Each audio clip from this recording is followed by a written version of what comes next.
You are listening to the Next Gen Jets show. Now, here are your hosts Connor Long, Chris Grasso, Jack Cotter, and Josh Woolever. Yes, you are, in fact, listening to the Next Gen Jets, streaming live right here on YouTube and Twitter, baby. Hello, everyone.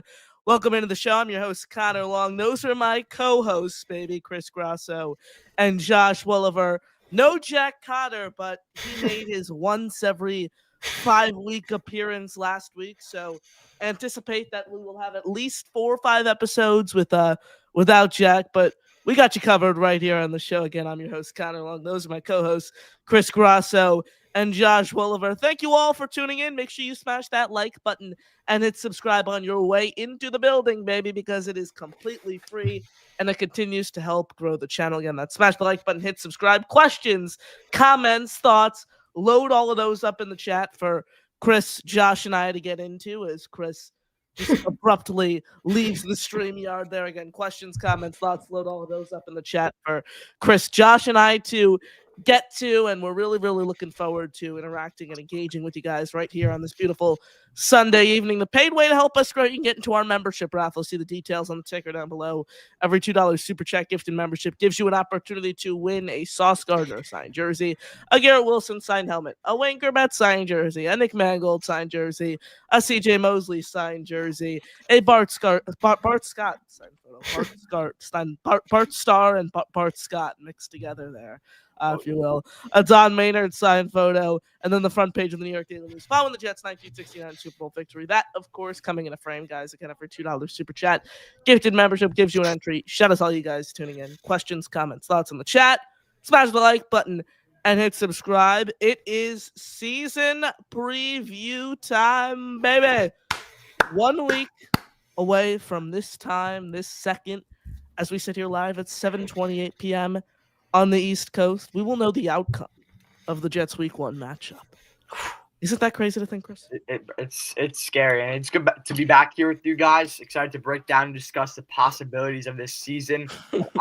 I'm so the rationale, rather, possibilities. Oh yeah, the realistic, nothing but the best for the absence of Jack Cotter. This show is dedicated to him. Are we just going to dedicate every show he misses to him, Chris? Because come the end of the season, we're going to have 15 dedicated shows to Jack Cotter.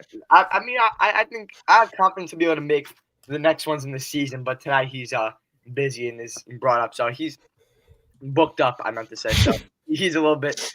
Or chopped liver, so... He's missing out.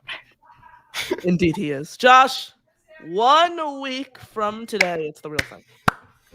Real thing for the Jets, but boys, you know I'm in a great mood. South Carolina gets week 1 started off on the right foot, baby. Love to see it.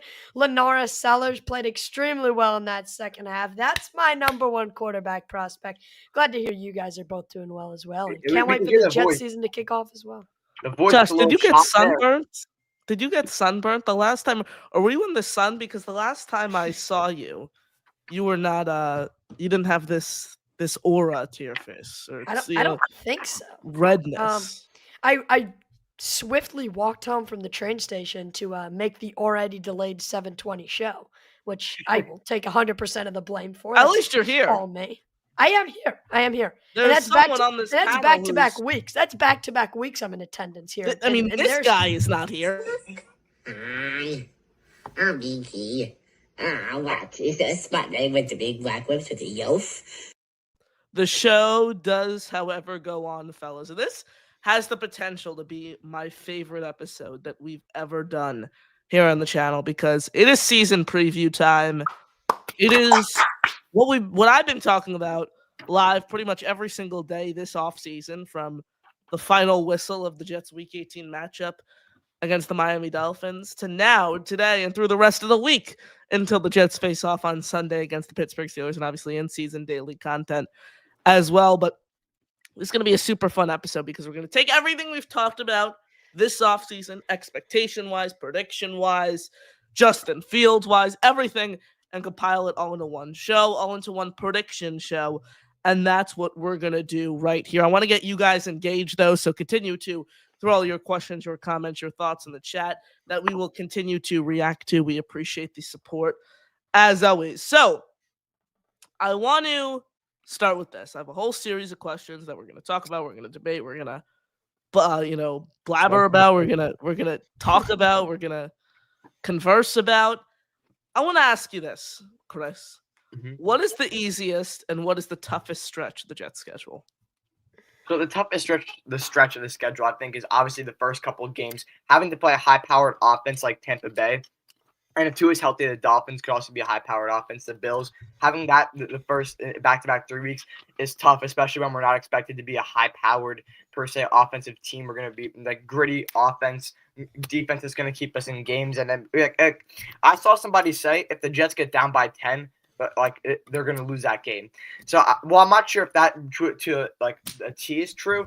Like that idea is correct. Like if we get down by a bunch of points, like we are not the team that is going to be making comeback victories. Like I wouldn't put money on us to win a game with where Justin Fields has to throw over.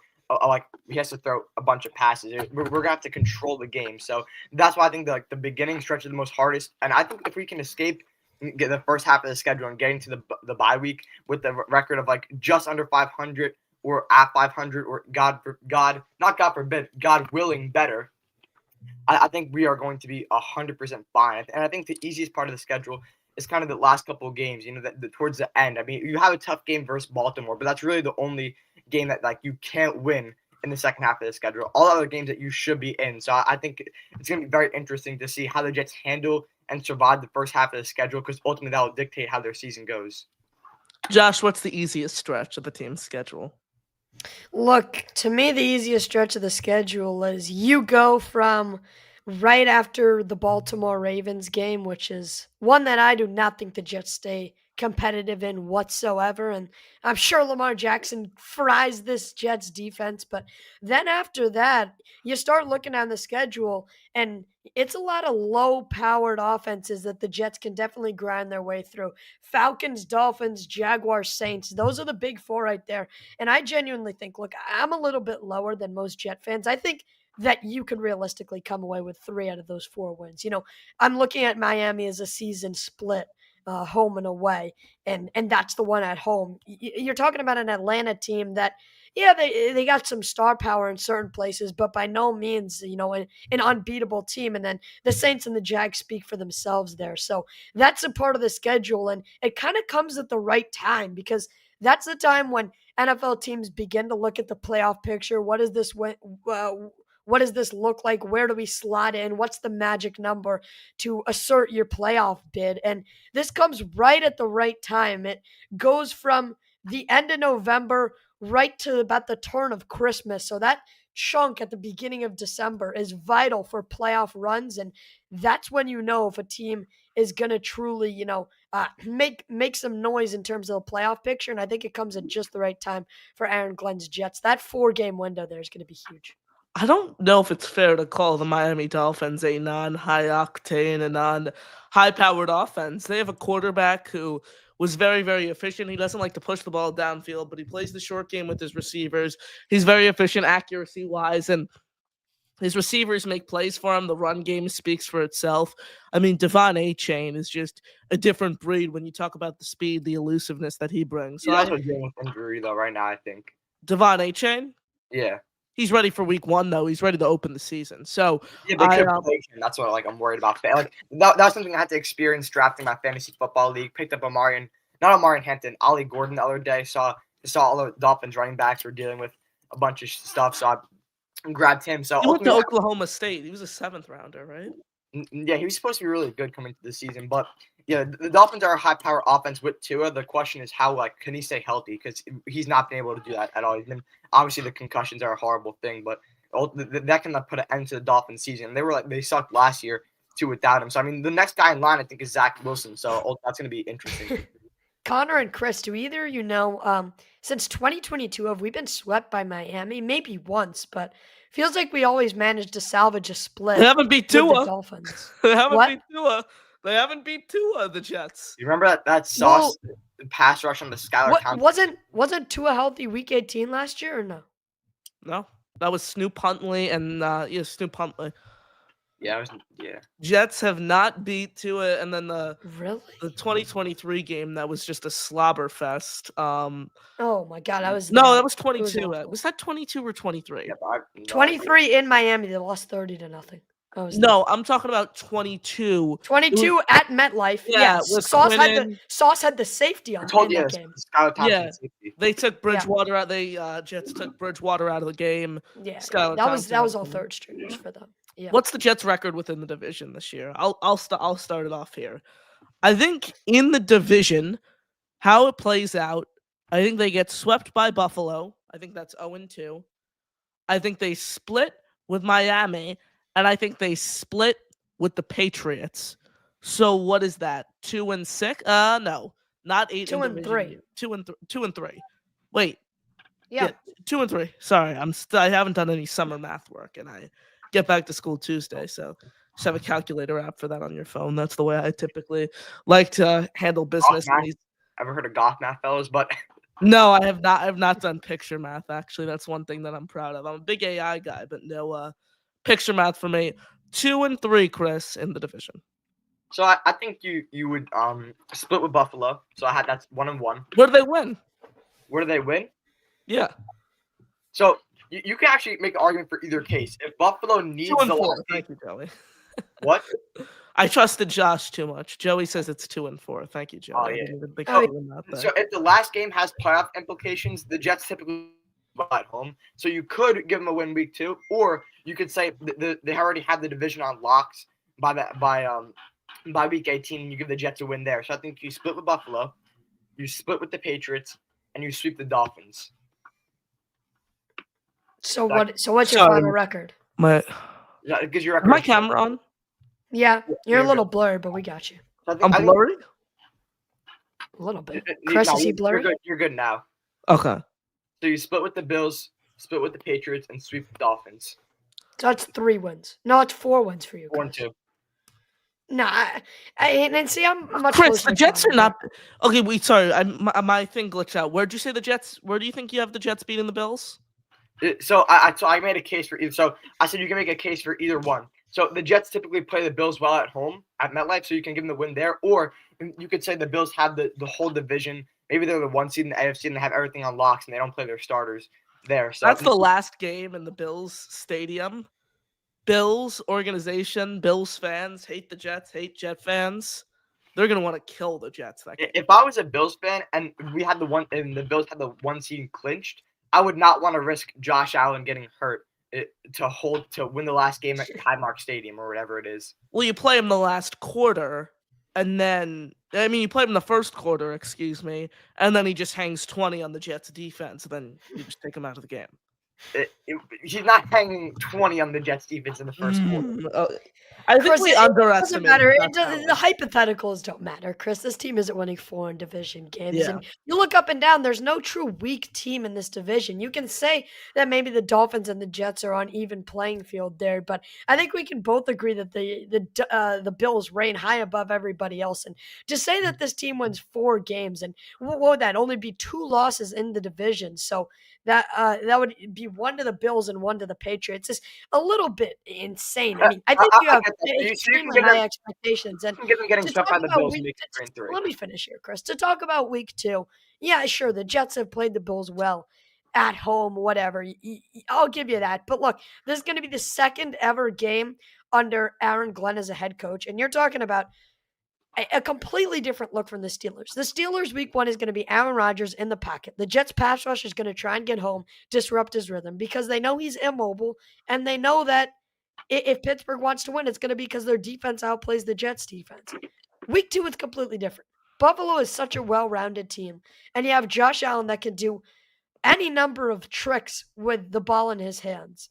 And you have a stout defense that has eliminated the Jets over the past any number of years. So, to be honest, Chris, I don't care that the Jets have played well against the Bills at home these past couple years. I think this is a 2, maybe if you're very generous, 3 wins inside the division because I think that You can make a case that they will get 1. swept by New England. I don't mean to cut you off there, Josh, but you could also make a case that this team may get swept by the New England Patriots. Like I think, and I agree. I don't think this Jets team sweeps anybody.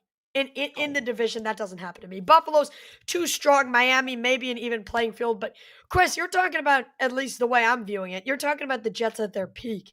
And to say that that's how this organization is just going to jump into it and just boom and get into that 100% gear, I feel like that's a little bit of a reach, especially on these early seasons. So you make a good argument for the Week 2 Bills game. So what I was going to say there, I could say, fine, if you want to give us getting swept by the Bills, I'm willing to take it down to 3-3 there. But I don't see a world where we get swept by the Patriots. I don't think Drake right. May. I think they could win that game at home. Yeah, but, I don't think Drake May is that good. And our defense, but Drake May, come on, he had no weapons. Drake May. They was improved the one of offensive line. They get him Stephon Diggs as a wideout. Drake May can have a big season, but he can also regress, Chris. So he's a toss-up to me. He's an unknown.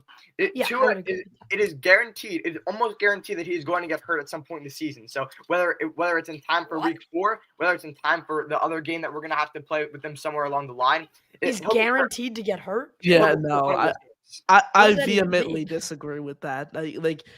Injuries are so hard to predict in the NFL. Like you could.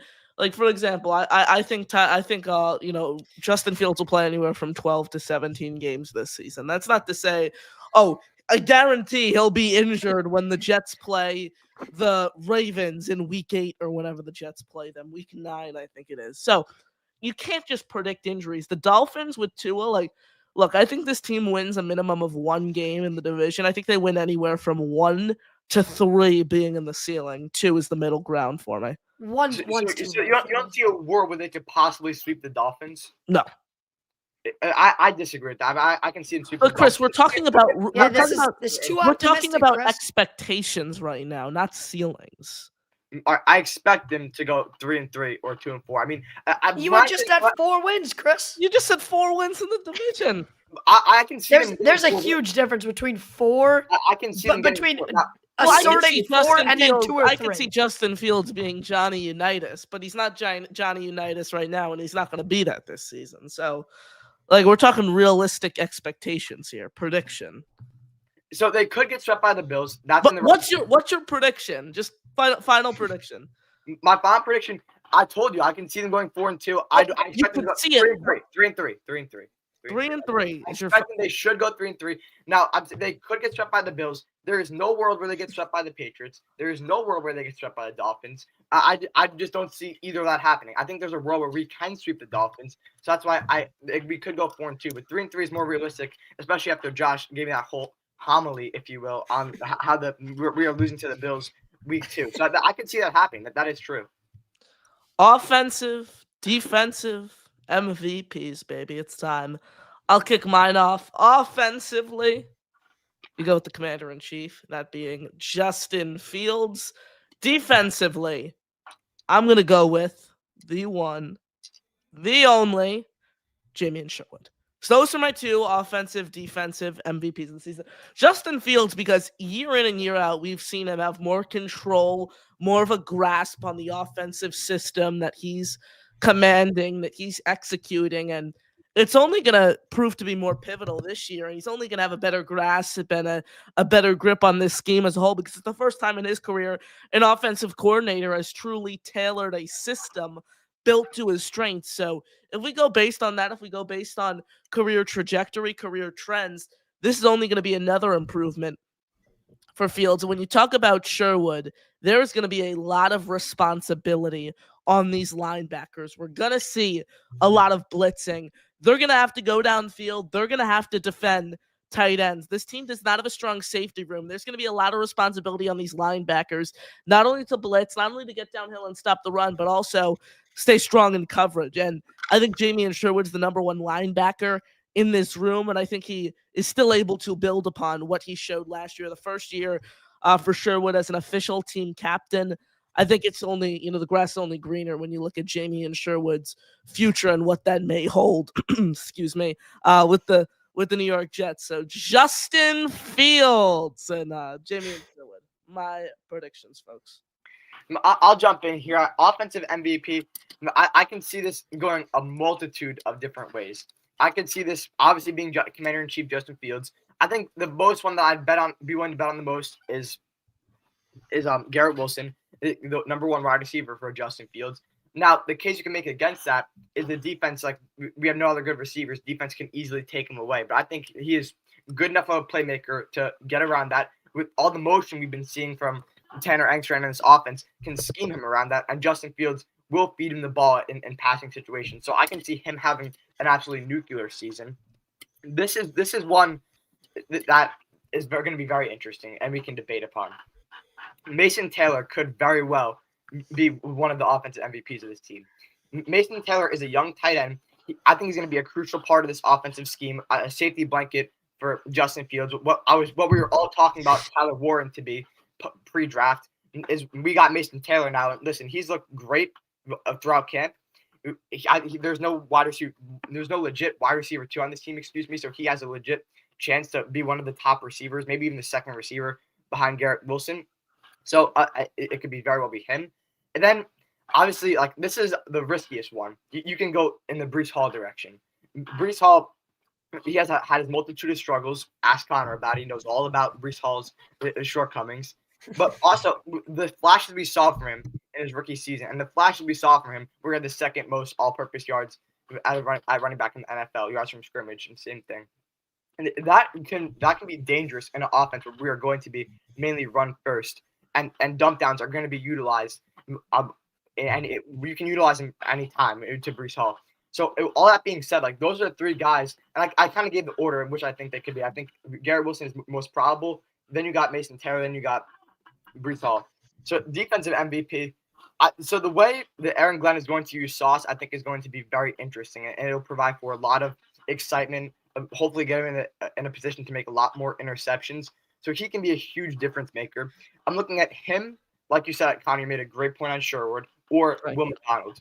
I think Will McDonald is primed for a historic season from the Jake Asman intro. Not historic, but I think he's primed for a really good season. I saw someone on Twitter, so it was a content creator too. I wish I could recall who it was, saying he thinks Will McDonald's gonna have 17 sacks.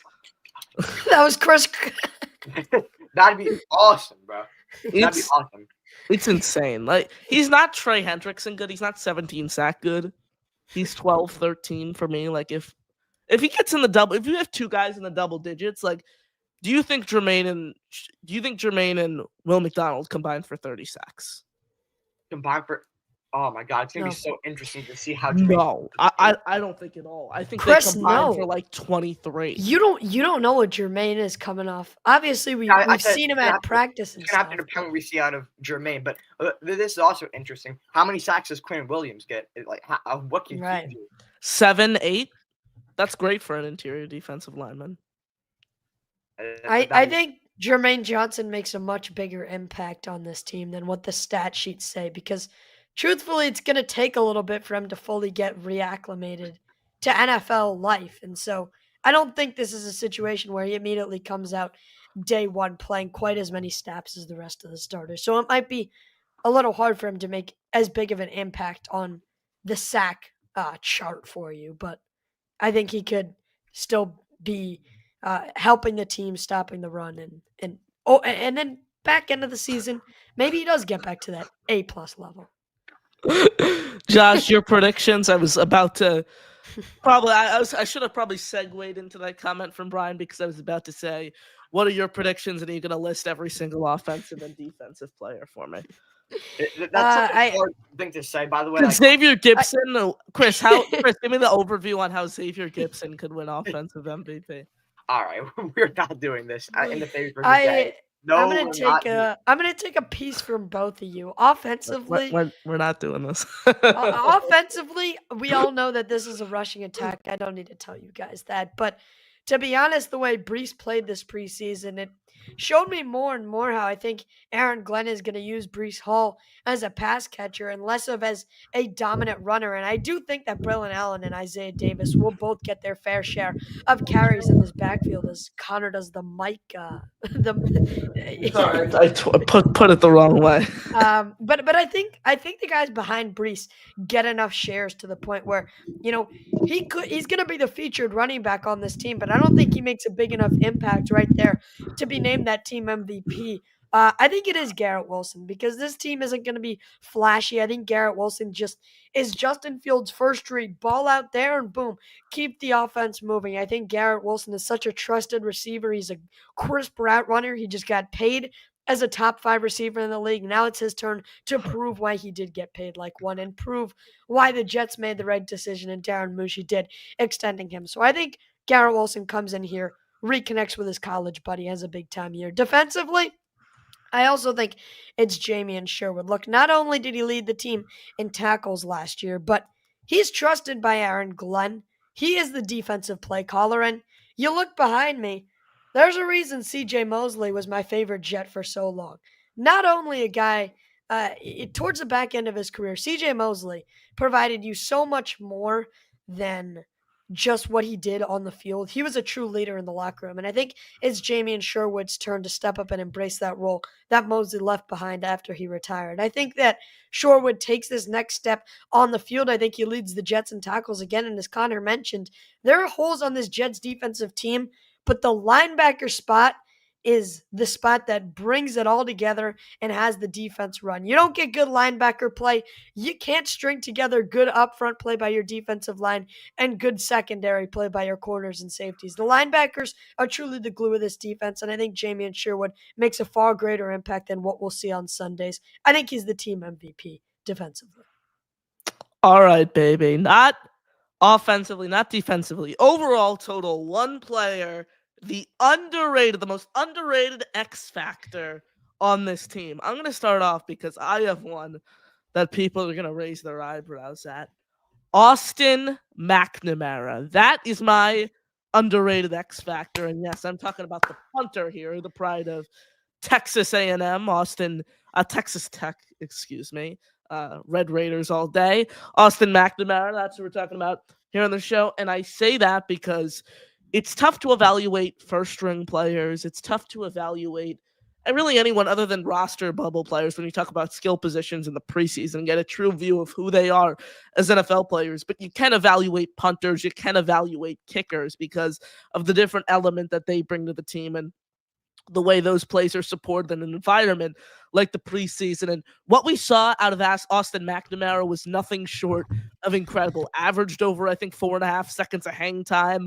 A boot, was consistently hitting 40, 50 yards a punt. He was consistently pinning guys deep in their own red zone. I think every punt except one was landed into teams within their own 20-yard line. So he was able to execute that throughout the preseason.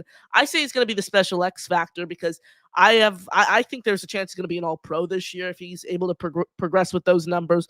Those numbers last year, should those have carried in the regular season, it would have ranked, I think, 5th overall pretty much among every single punter in the league. So the upside's there. The talent is clearly there. And I say a punter here because we talk about how important this defense is. We could see some safeties this year. I know we typically get one in a blowout game year in and year out, but I think this offense is going to get close to the 50-yard line almost every single possession because of the momentum they have, because of the run game they have. And that puts McNamara in a great position when Nick Folk's unable to go out on the field to boot it away and pin opposing teams in their own corner. I think we're going to see a lot of great punts from Austin McNamara, which then sets up the defense for some takeaways, for a safety, or just forcing an opposing team to punt out of their own end zone. So Austin McNamara is my pick, Josh. Yeah, good call. I love showing the special teamers some love. I wish it was my guy Kai Kroger, but I think McNamara. He didn't even make it midway through training camp before Bump Cooper took him over. By the way, rest in peace, Bump Cooper was released on an injury settlement the other day. His Jets tenure.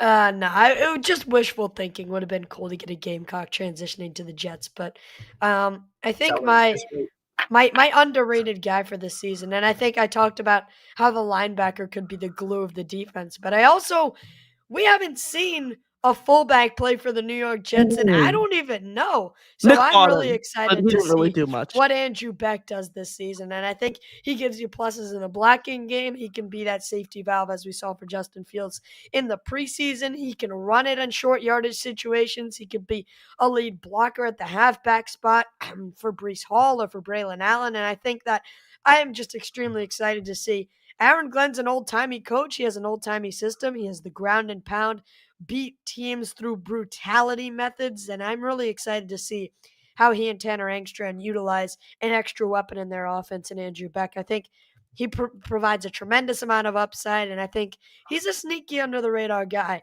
I'm really looking forward to seeing on Sundays. Love a fullback. We saw Nick Bawden was a fullback in 2023. Yes. He wasn't here last year, but he was a special teamer who played an offensive snapper too. I actually saw his only career touchdown, the Patriots Week 3 game where Chris DM'd Randall Cobb after he dropped a Hail Mary. That was in Randall Cobb's hands, bro. I'm not forgiving him. To this day, I still haven't forgiven him. But my most underrated X Factor player, this might see you guys in an uproar. I'm not sure how the reaction is going to be, but I think Brandon Stevens can be really good for this team. I like it.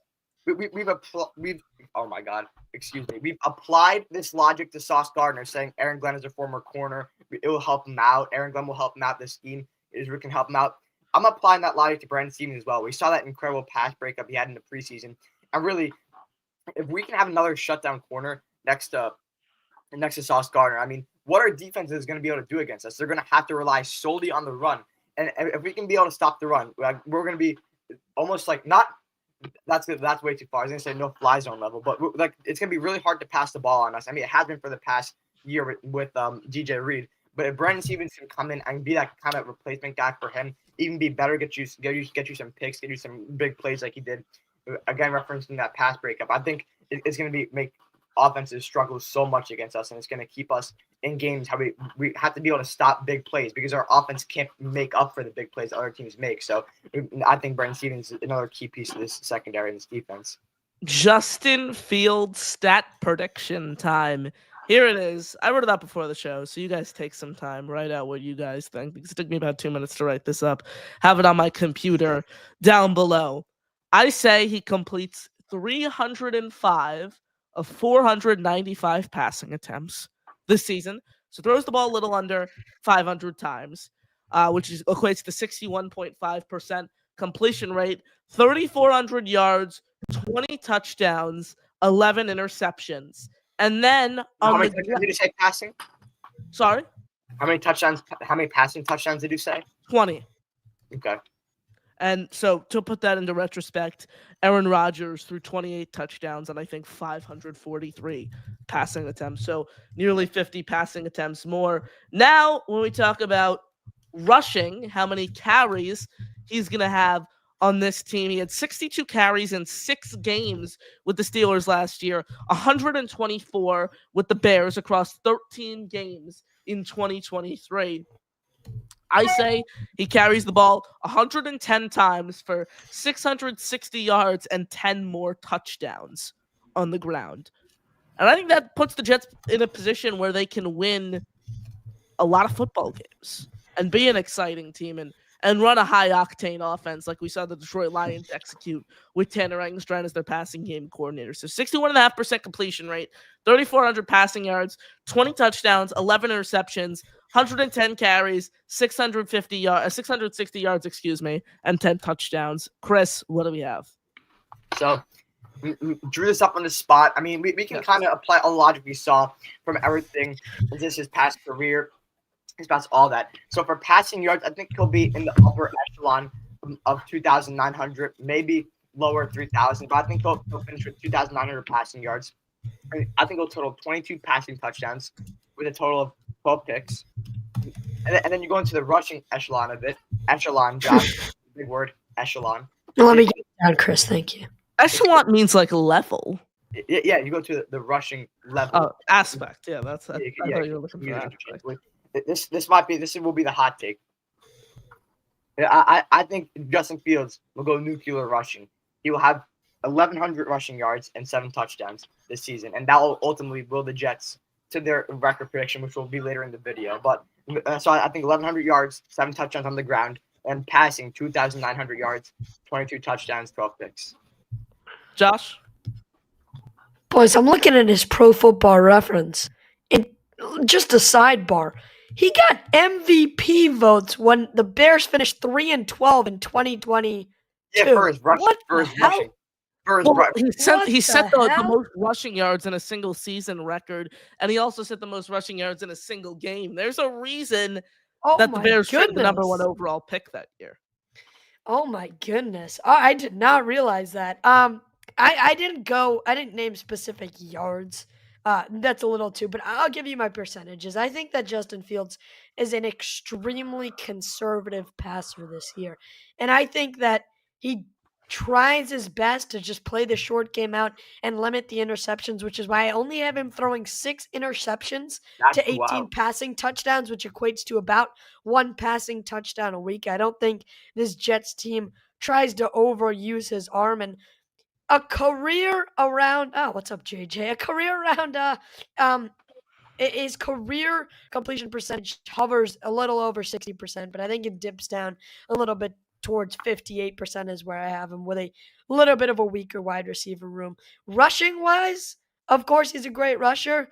I don't know. I don't think you guys contributed this, but I think he has a handful of fumbles here. So I went with 4 fumbles and I went with Yeah. 9 rushing touchdowns. I think that definitely running is going to be a big time weapon for him. So I'll go back to it. Conservative passer, just try and get the ball out. Don't try and get sacked too much, and then use the legs when he needs to escape the pocket. But overall, I have Justin Fields not doing anything special here, just setting the Jets up to win football games with their defense. Moving over to the rookies. It's time to talk rookies here, right here on the show. The best rookie who makes an impact right out of the gate. Most disappointing rookie. He's not a bust, but just doesn't have the best year. I'll kick us off. The rookie who makes the biggest impact this season for me is undoubtedly Mason Taylor. He's going to be the team's number 1 tight end. He's going to play such a prominent role in this passing attack.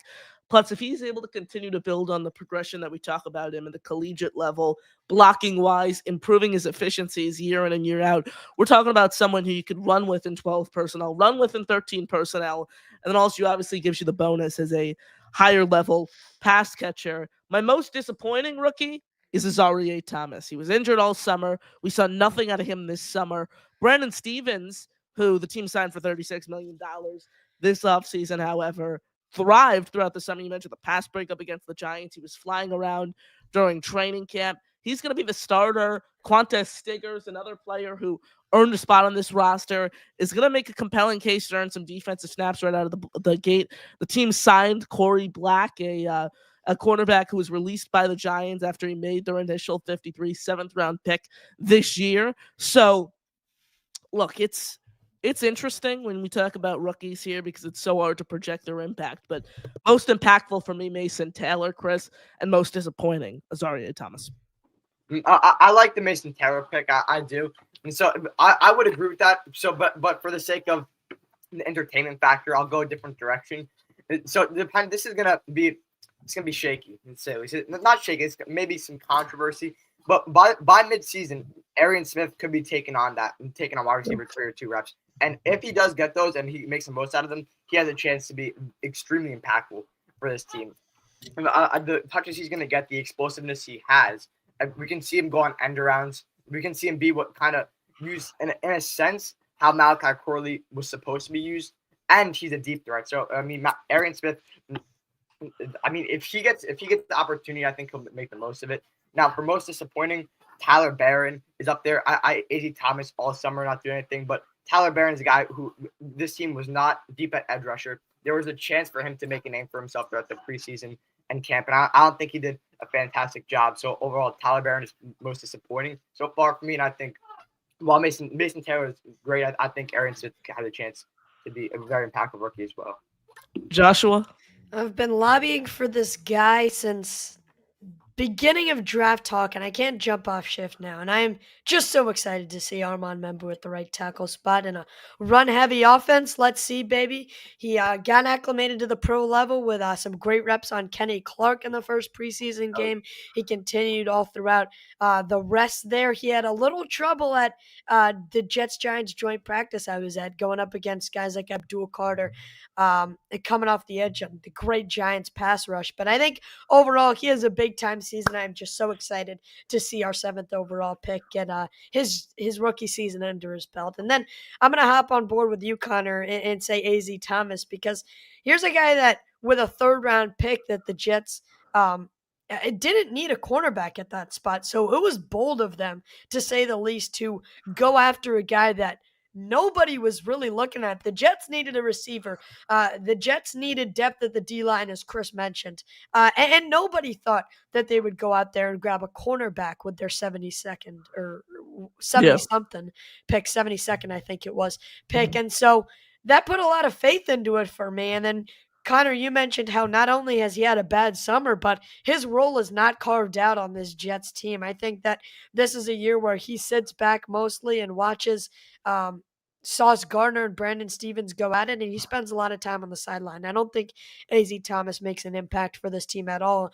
Unless a wave of injuries come across this team, you likely won't be seeing a ton of him out on the field. And it's just you're bringing a 3rd-round pick and already obviously a prospect that had hype around him, but definitely not a position of need for the Jets. And so you're going to wind up being a little bit disappointed when he doesn't make an impact in his rookie campaign. But that's not to say that solidifies things down the line. Now, tying everything together, the most pointless part of this segment, so I don't want to spend any time on it because it's the most meaningless. It's the stupidest, frankly, and it doesn't really impact it. But when you talk about a season preview, it's what brings in the moolah. When we're previewing the season. That's record predictions. 7-10 for me personally, 2-4 in the division. That puts you at a 2-4 record. I think you beat the Steelers. Let me pull up the schedules. That puts you at a 2-4 record for me, how I see them going in the division. You beat the Steelers 3-4, lose to the Bucks, that's 3-5. Beat the Cowboys, that's 4-5. Lose to the Broncos, 4-6. Beat the Panthers, 5-6. Lose to the Bengals, 5-7. Beat the Browns, 6-7. 6-7. Lose to the Ravens, 6-8. Beat the Falcons, 7-8. Beat the Jaguars. I have them losing to the Jaguars. That would be 7-9. I think they lose to the Saints, 7-10. And then the final 2 division games, closing it out there. Thoughts there, boys? I mean, it's rough. I kind of see them doing better than that, but that is like an average point. That is like not the ceiling, not the floor. That's an average point. I mean, frankly, that would be disappointing if they did finish with that record. Oh, I completely disagree. I don't think you can expect Aaron Glenn to win 8 games his first year, where he's completely laid a new framework. Connor, did you add too many wins in the early part of the season? Because I could tell you did not want to give them back-to-back losses against the Jags and the Saints, or did you? Was I reading you wrong there? I mean, the Jags and the Saints, you gotta give them one win. Bro, we're winning both of those games, bro. That's free. We're going 9. That's a little bit of a stretch, Chris, but you're not losing them both. Who had the Jets winning 5 games last year? This is what I mean. This is what I mean, as hence why these record predictions are so stupid. Right, like let's say Trevor Lawrence is hurt for the Jags. Obviously, you're going to win that game, but we can't tell that. So, Connor, what's the rationale of losing to the Saints? Losing to the Saints? Spencer Rattler has a 300-yard passing Let me pull up the matchups that the Jets have before Chris is ready to go at you no matter what you say.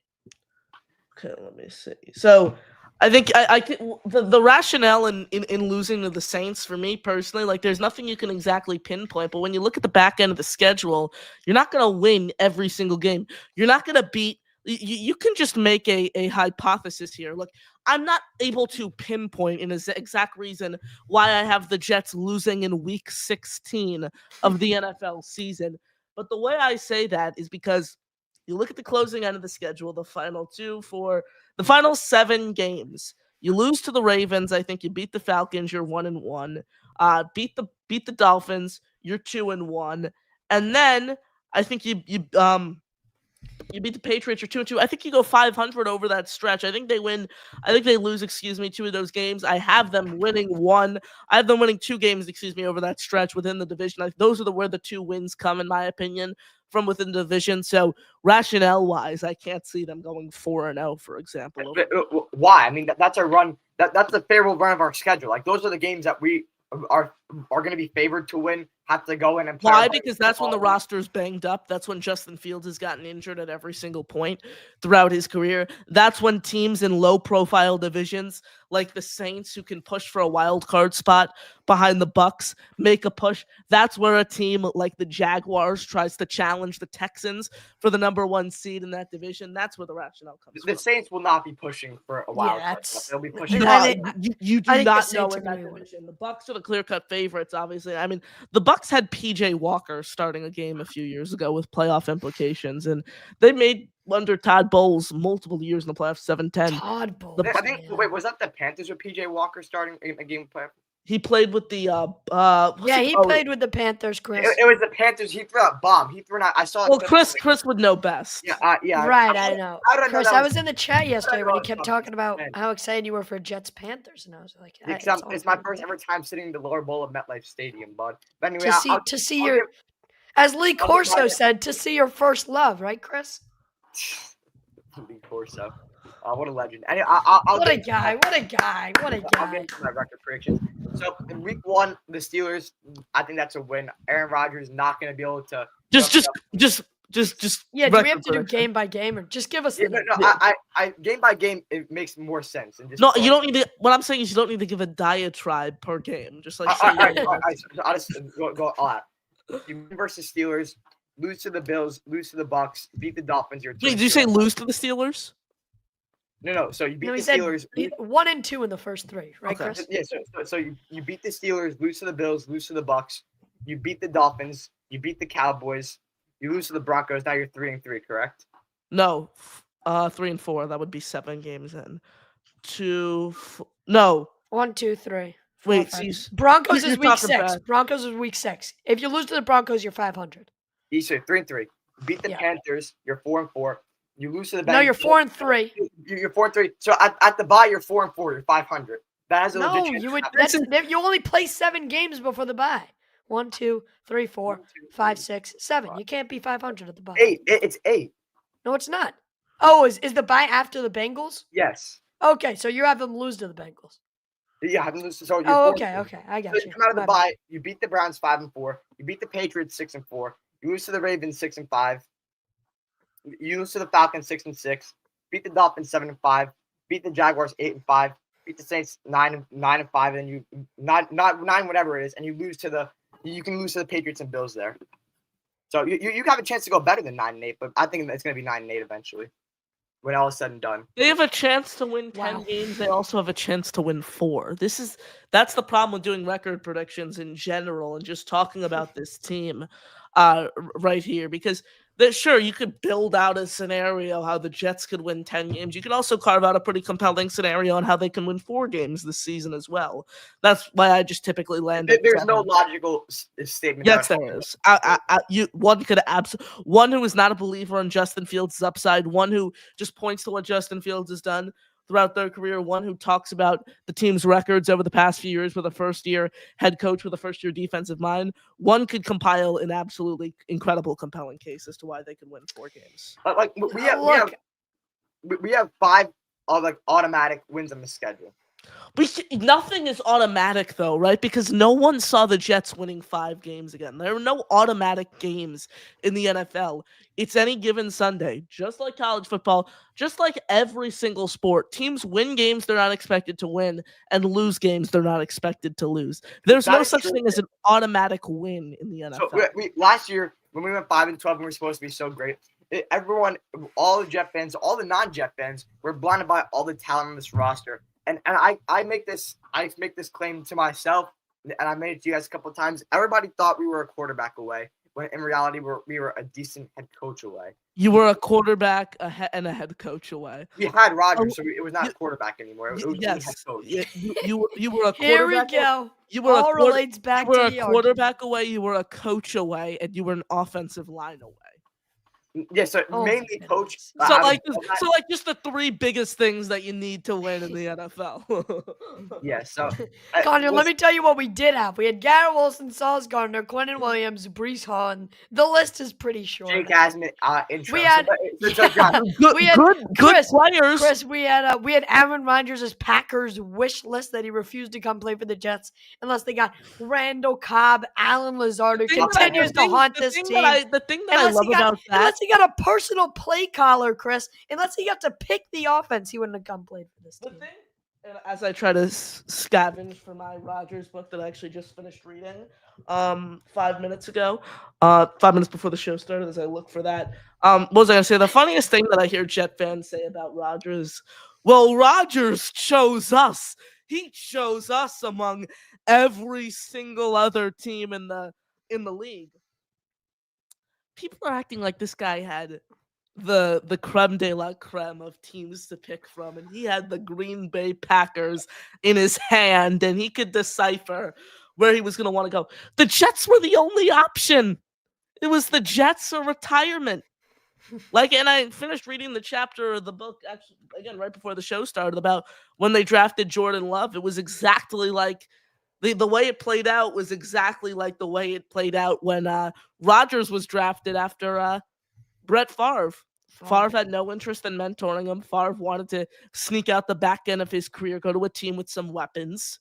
That's what Rodgers wanted to do. Same mindset, same thought process. So Connor, these are a list of teams that were potential landing spots and interested in Rodgers, if you will. The Raiders, the Panthers, the Saints, the Titans, and the Buccaneers, along with the Jets, were all potential landing spots for Rodgers. So do not try to tell me that he was the only option for his retirement. He was not retiring one. Chris, teams could be interested. The Jets could be interested in Patrick Mahomes. It doesn't mean that front office, that the Packers front office was pleased with an offer that that said organization submitted. Ultimately, the Jets gave the best offer. That's the reason he went to the Jets, Chris. This guy was not a free agent. He was traded to the Jets. He didn't sign with this team in free agency when 30 other teams inquired and were interested. He got traded to the Jets. Yeah, but what did that have to do with it? Don't tell me that he was the only team that would have traded for him. Absolutely. It was the Jets. It was the Jets or the Raiders. Which one? It's like, do I take the team that won 7 games and was 7-4 at a point and has a potential all-pro wide receiver and a good defense? Or do I take the team and go somewhere where an offensive line is going to get me killed and play under, who was the head coach at that time? Not McDaniels, not Antonio Pierce, John Gruden. Do I play under John Gruden a year before he gets fired? Or do I want to go to a team that's young, has upside? So, exactly, yeah. Kyle even says, I think the Jets gets to do whatever he wants. At least the Raiders would have probably had some control over him. He was the Jets GM at that point. He went on his darkness retreat today. He went on his little darkness retreat. Everyone just batted a blind eye, turned around, and said, "We'll see you at week 1." Which I have heard before, but now that it's confirmed by ESPN's Rich Samini, it's 1,000% fully act. What'd you say? What's confirmed by ESPN?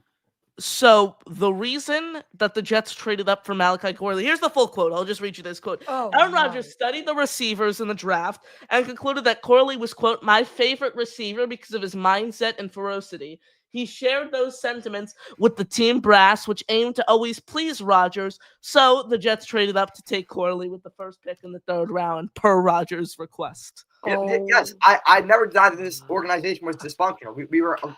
It was an absolute mess. Joe Douglas, he had one good draft class. He sucked, though. Was Joe Douglas or was it Woody, though? That's where we differ. Like, Joe Douglas, I'm not defending the guy. I think he's a lot better than the record shows at the end of the day. But a lot of it was Woody Johnson stepping in and meddling and making these big decisions at the end of the regime. I think, frankly, Douglas lost all of his power the second the Jets traded for Rodgers. Yeah, I mean, it's a mixture of both, kind of, because when Joe Douglas, the main problem that I pinpoint and throughout the entire Douglas tenure was obviously drafting Zach number 1. But like in season, he would never make any moves. So when Rodgers got hurt, the most glaring one is you should have gone and got a quarterback as soon as Rodgers got hurt. Like the morning of, I should have heard news of us signing. I disagree. I think you should have rolled into the season with a better backup plan. Like, who were they going to sign? Gardner Minshew wasn't going to salvage a season. Carson Wentz wasn't going to salvage a season. I think, in my opinion, they should have just had a better plan at the quarterback position. True, but you could have also signed one. Like, what was stopping him from signing a quarterback after Rodgers got hurt? I'm not defending it. Yeah, that's where I'm mainly pointing my finger and saying that's awful. But going back to what we were saying about Rodgers, like there was legit sources saying that these teams, all the teams I listed, Raiders, Panthers, Saints, Titans, and Bucks, were interested in trading for Rodgers. So ultimately, he came to the Jets because he chose us. Like, those teams still could have traded for him. So it's not like there was nobody else. Ladies and gentlemen, thank you for joining us. Smash the like button. Hit subscribe. I'm Connor Long. Those are my co-hosts, Chris Grasso, Josh Woolever. We appreciate you all joining us right here on this beautiful Sunday evening. Make sure you smash the like button and hit subscribe. It is completely free, and it helps the channel to grow a ton. Again, questions, comments, thoughts, load all of those up in the chat. Super chats, memberships, they get you raffle entries, baby. Let's go into the chat. Say what's up to everyone. David in the building, Alan in the building, Momo. Alan's in the building, Chris. Instro in the building. We appreciate the kind words. Joey in the chat. Kyle in the chat. Kyle says if they go 4-2 in the division, I think they get to 8 wins total easy. I don't think they're winning 4 games in the division, but at the same time, they could win 4 games. They could win 1 game. Everything is so bipolar, if you will, when you talk about expectations, just depending on who you're talking to. Yeah, I mean, I'm particularly low on the Dolphins. I think 2 teams that were once good or have recently been good that are heading into rebuilds. This is controversial. This is kind of throwing it all NFL kind of thing, but I think the 49ers are closer to a full rebuild than a Super Bowl, and the Dolphins are closer to a full rebuild than a Super Bowl. I threw the 49ers in there because I also had that feeling, but the Dolphins especially, like, if this season doesn't pan out for them, McDaniel will be fired, and who knows what they're going to do after that. So it has the potential to be a mess, but there's the potential for everything. So ultimately, I'm not high on the Dolphins, which is why I could see us going 4-2 in the division as Ohio State's sweeping the Dolphins and cruising our way to a glorious season. But obviously, I like that is optimistic. That is 100% looking at the grass agreement or side, whatever you want to say. That's more optimistic than pessimistic. But realistically, I still do think we can go 9-8, even if we don't have a crazy divisional record. I'm going to throw this in there, Chris, by the way, when you talk about the Bills and potentially resting their Week 18 starters. Something I will note that I don't think I mentioned earlier, correct me if I did earlier on in the show, they might be competing for the 1 seed overall in the AFC. They might be competing for a bye in the first round. That's something else to monitor, and that'll obviously we'll obviously see that progress as the season. Can I do my full predictions? I never got. Oh, you didn't do your record prediction? I did not do mine yet. Oh wow! Oh my god! I was just waiting for the time to strike. I thank you for reminding me. Chris named every single player on the 90-man trade. That was like a while ago, bro. Gave an overview on them, so I did lose track. The past 10 minutes has just been all one big cloud. So thank you for reminding me. I apologize, Josh. Yes, take it away. All right, I'll go down the list game by game. So Steelers, I'll give them a win. And then I got a last parade against the Bills, the Bucks, the Dolphins on the road with a healthy roster, and the Cowboys and the Broncos. So that's 4 in a row there to begin the season. 1, 2, 3, 4. That's 5 in a row to begin the season. So 1-5? As a 1-5 team. You beat I think they have a better chance of starting 1-5 than they do 5-1. Absolutely, I agree. You beat the Panthers to go to 2-5. You lose to the Bengals to go to 2-6 heading into the bye. Don't behead me yet, Chris. We turn a corner with the Browns. I'll give them a win there. To make it a 3-6 team at this point. You lose your annual to the Patriots on the road at Gillette to make it 3-7. You lose to the Ravens 3-8. I'll give them a sneaky win against the Falcons 4-8. Dolphins at home. That would make it 4-8. Dolphins at home. I'll give them the series split. You go to 5-8. You take your pick, Jags and Saints. You can win one of those 2 games. I'll give you 6. 5-9. So 5-9. Jaguars or Saints. Yeah, so 5-9. One is a win, one is a loss. And then to end your season, Bills and Patriots, same thing. You can take the series split against the Bills. You can get swept by the Patriots. Doesn't matter to me, Chris. This team is more likely to win 6 games than it is to win 9. They have a better chance, in my opinion, of winning 4 games than they do 10. Way better chance. I would agree. I would Nah, agree. And Chris, in my original prediction, I actually misquoted myself. I had them losing to the Falcons, so I have them as a 6-win team. Excuse me. Look, I think 6 and One we're sellers, in the you same. can be saying. We're in the same ballpark, Josh. I just have one game bouncing in my favor than you do. I think 6 and 11. Look, I think they have a better chance of winning 6 games than they do 8. I'm so excited for this year. I just don't think it plays out the way See- Chris and the fantasizers want it. If you want, Come at me, Chris. I'm ready, baby. If you want to have us starting 1 and 5, like I will be calling for Aaron Glenn's job at 1. I mean, Oh is there? God. Wait, You play the cannot clip. put a Play the playoff clip. mandate. But I on mean, Aaron Chris. Glenn. not a playoff, Chris, maybe. I'll give you a mandate. toss. Hold on, Chris. I'll give you a toss up win good against the mandate. Steelers. Where do you think? Call me crazy. Bills, Bucks, Hold on, I'm Dolphins, not- Cowboys, Steelers, and Broncos. Those are all better football teams than the New York Jets are. What? All better football teams. Bills, Bucks, Dolphins, Cowboys, told and you, Broncos we're are all losing better to the football Bucks. teams than the Jets are. The Dolphins. You can argue. I think the Jets are better than Dolphins on the road in prime time, No, they'll going split. into their house. Fan base sucks. That's a There's loss. no atmosphere. Oh, Chris, What's the point of going on the atmosphere road? does not- Like, what is the significance of on the road if there's no crowd energy? There's no significance in that. Because you still have to travel and play in 100-degree weather, Chris. It doesn't matter fall. how loud the You need fans it's are. fall on a night game. It's not 100-degree weather. Chris, I hate to break it to you, but it is still 100 degrees in the fall in Miami. It's nighttime. It'll be like 70. Chris, I went there for a December something game. It was like 85 degrees in December. That's the middle of the winter. So think about early, what are we talking here? Late September. I think it's October 4th. No, it's September 29th It is on the global road in warming a Miami. hoax. Okay, October you got 5th, it. they play the Cowboys. Okay, Is- yeah. Is global warming a hoax? Because how is it 80? in Oh my December? God, stop. But Chris, there's no way you're using weather to I think the Jets are a better team than the Miami Dolphins. We'll split. Headphones off.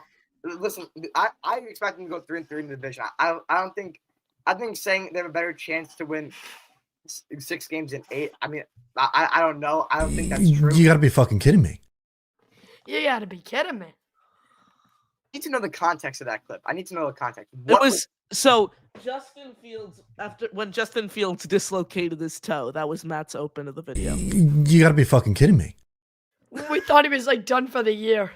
I think that's the only time like anybody's seen Matt O'Leary genuinely mad. He's such a great guy. And he's such like a calm, cool, and collected guy. Like that's me if we start 1-5. Like I'll be way worse than that if we start 1-5. You got to be fucking kidding me. Chris, is it more likely this team starts out 4-2 or 1-5? 4-2.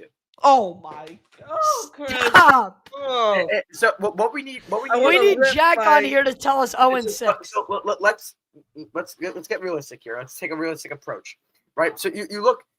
Clip you gotta play farming. sound bite. You got to look at a Sound bite. realistic approach here. You got to look at a realistic approach here. One more You time. got to look at a realistic approach here. So you go in, you beat the Steelers. I think, bro. What happened? I thought it played the Sure, sound you bite. beat the Steelers. I'm in agreement there. Now get to the point where this team wins 4 games. Okay, so I have them losing to the Bills and Bucks. I was trying to keep a straight face. All right, let's go. 1-1. I can very well 1-2, perfect. 1-2. You could make an argument that they could beat the Bills. That's in the ceiling. That's like in the ceiling we would beat the Bills there. So Okay, there's a continue. chance. I don't think it's happened. I don't think we'll start 2-0. But then you beat the Dolphins. You have a stretch where you can get the Panthers. You can get the best of the The Broncos. Panthers aren't in that stretch. The stretch ends with the Broncos. The first 6. Before the bye. The Panthers are before the No, bye. We're not talking. We're talking about the from first 6 opening day games. to the Broncos game in Let me London. pull- let me pull up That's the schedule. stretch. So, Chris, it's Steelers, Bills, Bucks, Dolphins, Cowboys. Dolphins, Cowgirls, Broncos. So with that, Wait, Mike, Connor, are you gonna be at that? I will Cowboys not game? be, but this guy What I will. do know, we're the freaking New York Jets, so we're built for this shit. Against this former organization too. Cowboys game will be interesting because they Micah Parsons Micah Parsons won't be there. gives the Jets. CeeDee Lamb and Dak Prescott will be Brian there. says YouTube will automatically mute terrible takes. Don't know the context of that clip. Right. Regarding your Mike getting muted while trying to give your explanation as to why the Jets could start 4-2. Ooh, good call, Brian. Comment of the day, baby. Some people say it's a terrible take. I just truly believe I like Aaron Glenn too much as a coach to say that the Jets are going to finish with the losing Right, but season. it's a roster thing, Chris. I like Aaron Glenn as a coach too, but I don't believe enough in this Jets roster. And at the end of the day, Aaron Glenn's the Chris, who's a better football coach? Sorry, Josh, don't mean to cut you off. Go ahead. Who's a better football coach, Aaron Glenn or Mike Vrabel? Aaron Glenn or Mike Vrabel is a better football coach. Okay, good. I thought you were going to say Aaron Glenn. I wanted to see what you. Aaron Glenn has no head coaching experience, so who's a better football coach, Chris? Let me think. Kyle Shanahan or Aaron Glenn? Kyle Shanahan, bro. Sean McVay or Aaron Glenn? These are all obvious. What are these questions? I don't think you think the Jets could start 4-2. You have the Jets winning 9 games this season. When you get the Steelers, let's say everything goes perfect because you're saying, oh, could we go 4-2? It's a better chance of us going 1-4. You beat the Steelers, you beat the Bills, lose to the Bucks, beat the Dolphins, beat the Cowboys. That's 4 wins right there. That's bold, Chris. I think the Cowboys are going to beat the Jets. And the Cowboys. No, I think we'll beat the Cowboys. I think for like the 8th time in a row, the Jets get smacked around like a pinball machine overseas. I think they stand no chance against the Broncos. That's such an unfavorable matchup because of how much I like the Broncos D line and because of how much the Jets rely on the run. Well, the Jets pretty much gave the Broncos like 8 fifths. John Franklin Myers for a bag of potato chips. One of my least favorite trades. I want to talk about the Cowboys because they wanted to get his damn contract off the books. Let's make this quick. We got to get to the chat, and we're already over an hour. I just want to talk about the Cowboys game real quick. This would be one of the games in a while where I can say the Jets will be better coached and will be better prepared. Brian Schottenheimer, first time head coach, you can say what you want about him. They don't have Micah Parsons anymore. And the main feature about the Cowboys this season will probably be their passing with Dak, CeeDee Lamb, and George Pickens. What do we all agree? What do I think? I don't know if we all agree. What do I think that the strength of this team is going to be? Our secondary, our pass defense, Sauce Gardner. I like Brandon Stevens. I like our safety room, despite what most people say. We'll be able to shut down the Cowboys' offense and control the game running the football. Justin Fields will get the play action going. That is a game that I 100% see us winning. Chris, salient points, and I would also add to your perspective on things. The Cowboys, no matter what way you look at it, are going to have an awful running game, which just gives the Jets pass rushers free reign to go after Dak Prescott and try and up that sack total we were talking about earlier on the day. So I agree. I think the Jets are well matched against heavy pass attacks. But look, even if this secondary is great, Chris, you got to admit CeeDee Lamb and George Pickens lining up together is going to be a tough matchup no matter who's guarding them. Momo says Sherwood would definitely step up to that challenge. He's very cerebral. He's a real good linebacker. Look, he's a leader. And again, there's going to be so much pressure on these linebackers this season, Chris and Josh. He's only going to build upon what we saw last season. For sure, there's not a lot of linebacker depth, and also the way our defense is schemed, we're gonna be calling upon them a lot to make tackles in the run game. So Quincy and Sherwood are gonna have to step up to the plate, and I believe that they will. JJ Metz says Jets won't win 5 games. Oh no, Josh's friend. Oh, God, that's bad. We have an off-air story, Chris, regarding said individual following the conclusion of this program. Let's see, where were we in the chat? Dino in the building. Good to see you, Dino. Appreciate you tuning in. David says, Dre Bly, tremendous ball skills as a CB in the NFL. He might make a difference with the ball skills of the Jets CBs. For context here, Dre Bly is the Jets cornerback coach. Something that Brandon Stevens told us at training camp, which was really, really cool at a presser. He spoke about the impact that this coaching staff has had on him as he tries to reach a new level. He tries to reach new heights truly as a cornerback. And he pointed out the playing experience that this coaching staff has. Aaron Glenn, former cornerback. Steve Wilkes, been around, he wasn't in the NFL, but he's been around the game for such a long time, 20 plus years of being a defensive coach. Chris Harris, the Jets secondary coach, former secondary coach and defensive pass game coordinator, former cornerback. So you have Bly, you have Chris Harris, You have Aaron Glenn. You can even look at the linebackers room. You have Aaron Curry, who was a top 5 pick out of Wake Forest in the 90s. This defensive coaching staff is littered with former players, and that's only going to help the development of these guys. 100%. It makes you all the more optimistic. Absolutely. We'll see if he can return to 2023 form it is for Stevens. Oh, yeah, baby. Jay-Z says we got to win week 1. Make a statement. Week 1, I think, is the most important game of the season. I agree. I couldn't agree more. And I know that sounds very start off naive 1-0. and very in the moment, but when you talk about having a new head coach, when you talk about the storylines and intensity entering this matchup, you need to get off on the right foot. Rex Ryan did it. He brought the team to 2 AFC Championship games.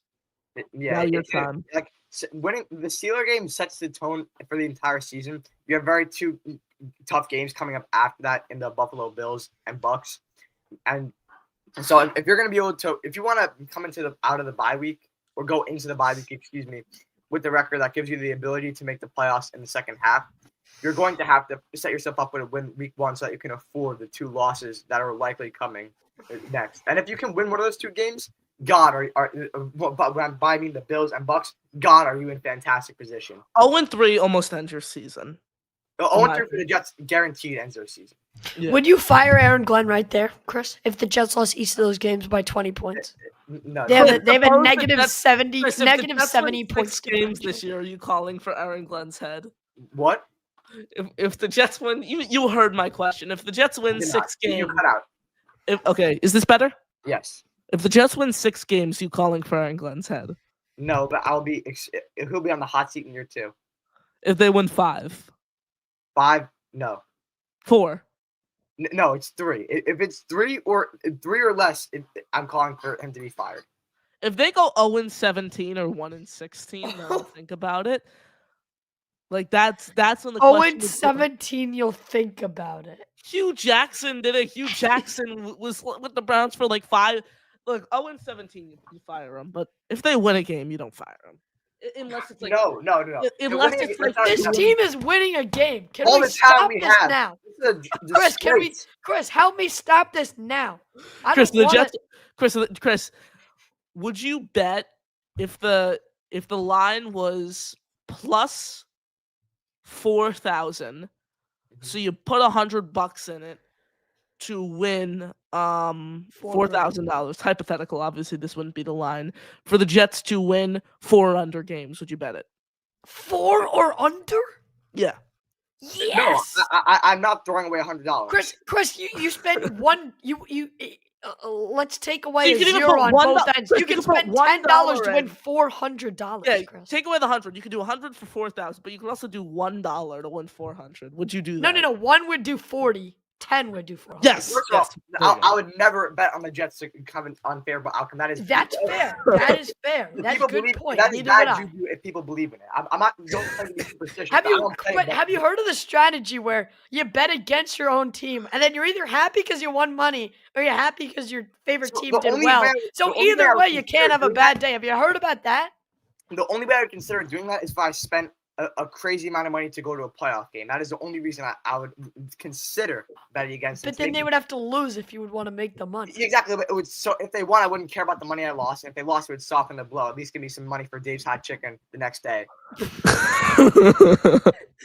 Walking sales. And the rain check that comes on the toilet with it. All right, wait, boys. Before we go to our next commenter, I gotta interrupt because my family's fantasy football, which I will be doing live on air since it starts in 6 minutes at 8:40. Oh my God, you're doing it live. I will be picking from the 6th overall pick. Okay. Who should I be looking to grab? What? Scout me out here. Are you guys No fantasy clue. people? My first. I have 2 drafts Tuesday, and I have one to. Wait. Do I have 3 drafts on Tuesday? Let me check. CeeDee Lamb. I think that might be who. If CeeDee Lamb falls to you, instantly click that button. CeeDee Lamb at 6. That looks like value. Oh man, I have 3. I have 3 drafts on Tuesday because oh my God, I have 3 drafts on Tuesday, and then one of them starts at 8, and the other starts at 8:30 because how is Devon Achane the 12th best player in the field? Chris, you need to go after whoever made these ESPN calculations. Don't you hate Devon Achane? Jets defense is gonna shut him down, right, Chris? No. Devon A. We are very prone to being beat up by Devon A. Chain, but But the 12th player in the entire league in fantasy? no. In fantasy, he can be a monster if he's healthy. Like, Jonathan Taylor's at 17? Does that guy have stuff James left in the tank? Hollister, will the Jets be looking for a QB at the end of the year? So this is such a good question. That's Unless a hard the Jets question. unless the Jets win 11 games and Justin Fields throws for well over 3,000 yards, The Jets win 11 games. If they win a 500 record, you're not touching Justin Fields. no, Let's be frank. I disagree with that. I think I disagree with that. So if they win 10 games, you think they need to move on at quarterback? So I A do team not think that move hasn't on. won I do not think move on. that game in a decade and hasn't made the playoffs in Let's be 15 honest with years. ourselves. Let's be honest. You're going after the quarterback after they win 10 games. Let's be No. honest with ourselves here. Is Justin Fields a good enough quarterback for you to win the Super Bowl with? Yes. You Not can't right be now. serious. That's a hot. 10 Not right now, but he 10 can be. Wait, Chris. Let me.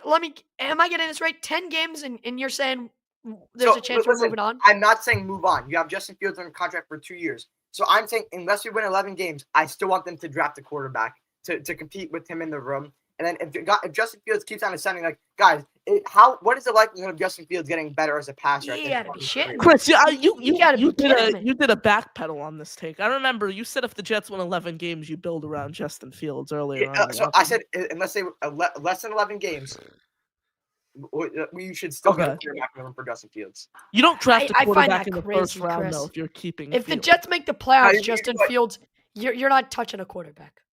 If the Jets make the playoffs, this is a Chris, I 9-8 will add this, team. franchise quarterbacks don't grow on trees. You can't just say, "Oh, I'm getting my franchise quarterback this year."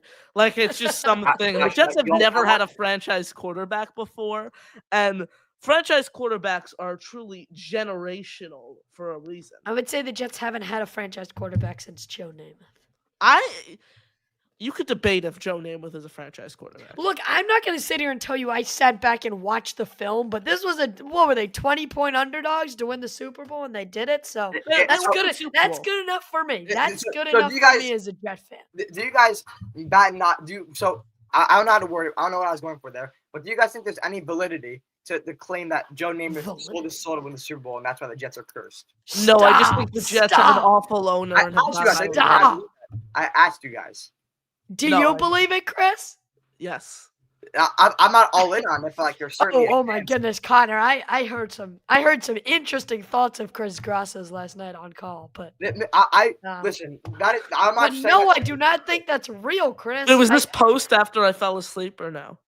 No. I don't know. Oh. We went on a crazy winning streak in a certain mobile game. Chris and I mean, we were yeah, in we were- fuego. Yeah, I tapped out by then, I believe. So Dominic you and Pascal. Jack both. Jack was catching up on sleep before. No, He but had to I rest up officially so he could tapped get out. enough energy to miss the show. Exactly.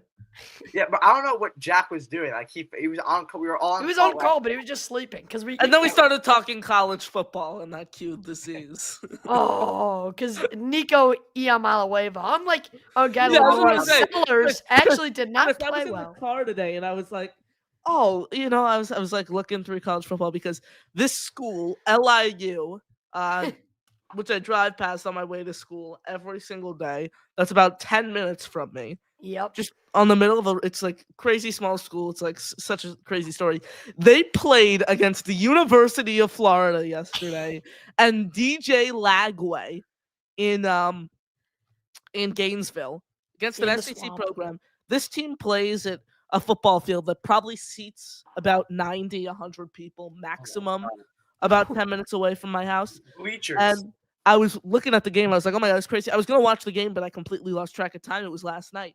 And I remember the spread was Florida minus 45.5. If I was betting, I was betting. I said I would have taken the Florida minus 45.5.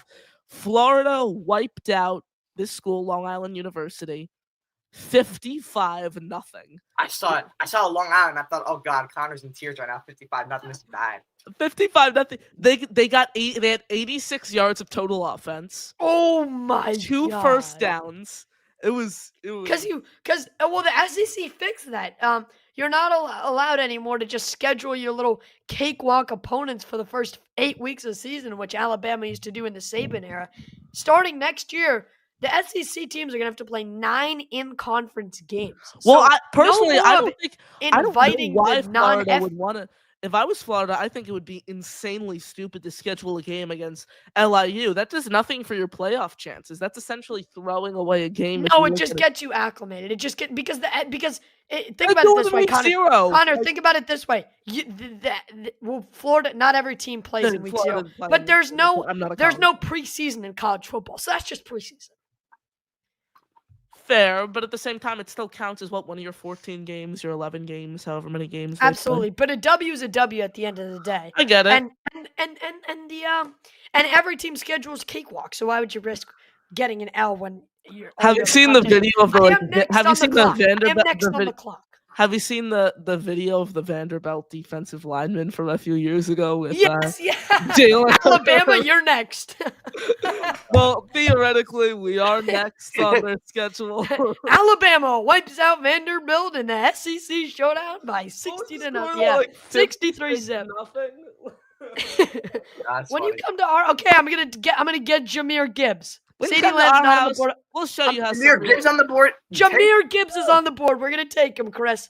I had him last year. He's a red zone threat. But who's the Lions fan in the chat? He'd be happy to know that Jahmyr Gibbs is a proud member of. Our new name is gonna be what's your team name be, Chris? Make it around Jahmyr Gibbs. I heard Baby Back Gibbs, which is a good one. But do we have something original? Somebody throw something in the chat. I'll pick my team. It's like a fantasy inspiration time. You said it's a family league, right? It's a family league. We got my cousins. No crazy names. This is corny, but this is the first thing that popped in my head. You can go, I call Gibbs instead of I call Dibs. I call Gibbs. That's good, Chris. I like it. Love it. Keep off thinking. The dome, by the way. Off the dome. Ladies and gentlemen, Chris, I got to get this out to you before we leave.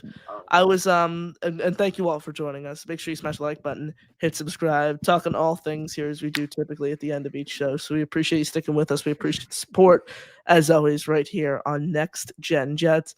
I was in the car and I was recapping college football, hence my point before I went on the LIU tangent. I was like, I didn't hear anything from Chris regarding the diva whose highlights he was drooling over last year, that being Nico I'm a Loser.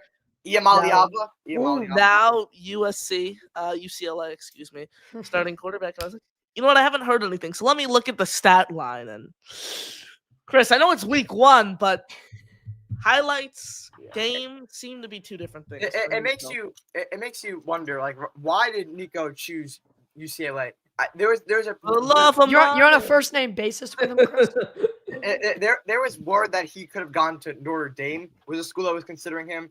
Like, if he would have gone to Notre Dame, like that would have been a game changer. UCLA, obviously from last night. You're using the excuse. I watched the entire game. UCLA sucks. Like last night they lost to Utah. We also I watched every snap of the game. Nico didn't even play that bad. I thought you had to go to sleep, Chris. No, I watched it all. I made it to not 10 o'clock mass, 12 o'clock mass. Oh, okay. So we pushed that back. Got it. Yeah. So, but the one pick he had, it was on a screenplay where he was like, the game was already over. It wouldn't have mattered. But it was a slightly off-place screenplay that was picked up by a defensive lineman. So, I'm not gonna kill Nico over this first game. Obviously, it's not ideal, but I'm looking for him to bounce back. And by the way, I just love watching him throw the ball. His throwing motion is I love it. You can't be serious. I love you. Nico. Cannot be serious. Chris, you asked why he went to UCLA. You asked why he went to UCLA. It's pretty plain and simple. Just listen to the audio. Here comes the money.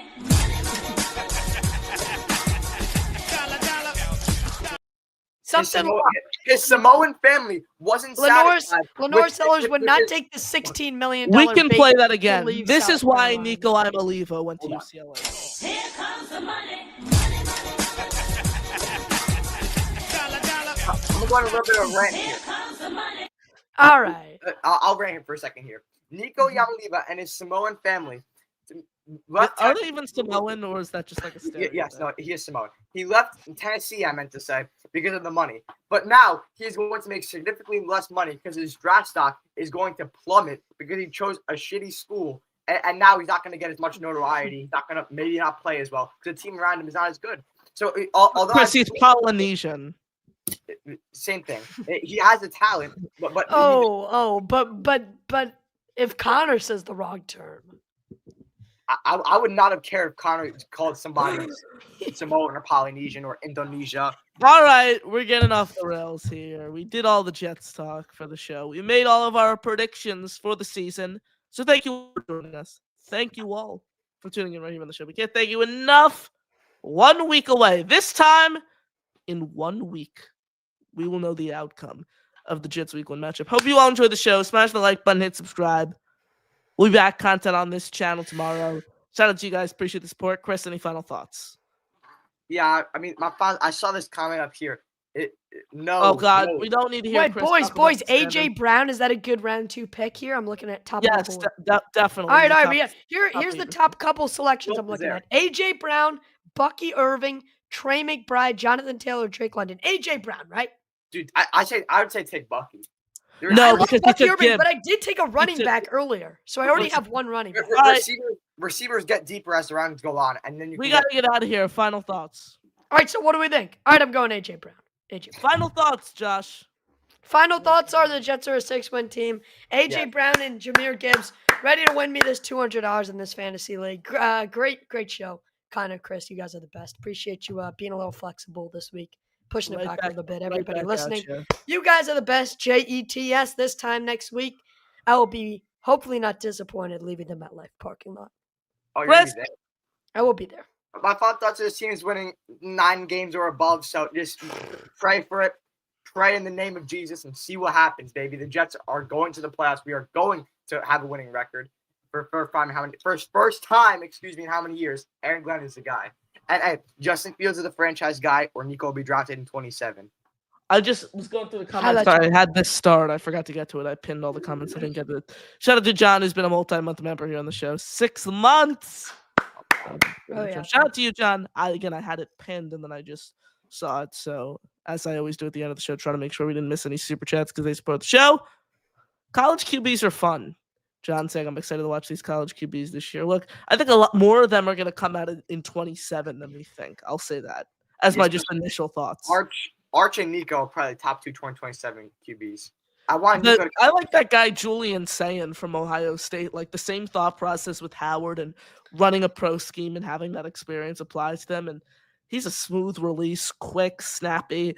I like Sam Leavitt too from Arizona State. He's another guy to watch if he doesn't have a incredible season. John Mateer's a name we're going to see come out this year as I look at and peruse down to my big board.